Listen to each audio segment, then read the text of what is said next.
윤석열 정부의 친일을 넘은 숭일 정책이 대한민국의 주권과 영토를 심각하게 위협하고 있습니다. 2018년 12월 20일 일본 해상자유대 초계기가 동해에서 조난된 북한 어선을 수색하던 우리 해군 광개토 대왕함을 향해 초근접 비행을 실시하여 위협했습니다.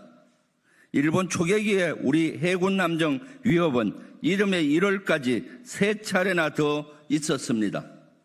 일본의 초계기 위협 사건은 우리 주권 침해이자 우리 군에 대한 명백한 도발이었습니다.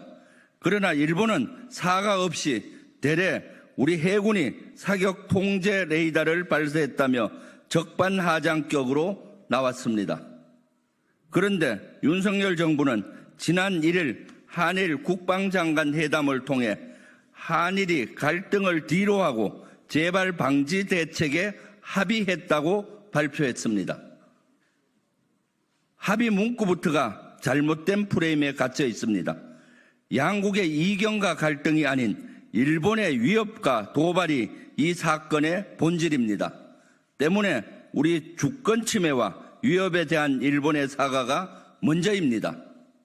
윤석열 정부의 초계기 사건 덮기 시도는 이번이 처음이 아닙니다.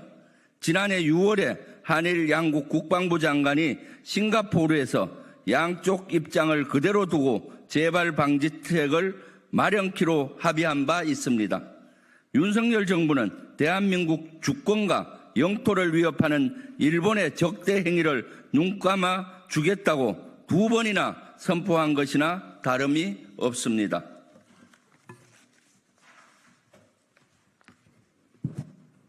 네, 이어서 계속하겠습니다. 윤 정부는 일본의 도발에 면죄부를 준 데 이어 일본과 해상, 수상, 공중, 사이버 등 다영역에서 프리덤 엣지 훈련을 실시한다고 합니다.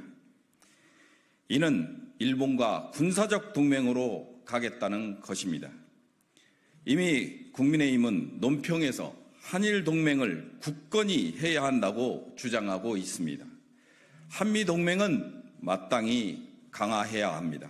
그러나 우리 영토에 대한 야심을 숨기지 않고 있는 일본과 군사적 동맹은 새끼 호랑이를 안방에 들이는 격입니다. 우리 독도 주변을 일본 자위대 함정과 초계기가 재집 드나들듯 할 것입니다. 심지어 일본은 최근에도 독도가 역사적 사실에 비추어 볼 때 국제법상으로도 명백한 일본 고유의 영토라고 주장했습니다. 외교 안보적으로 미래 위협이 될 수밖에 없습니다. 윤 정부의 친일, 숭일 외교의 끝은 어디까지입니까?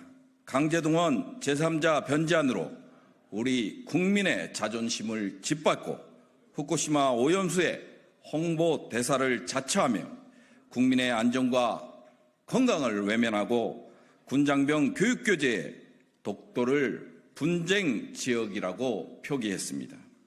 어디 이뿐이겠습니까?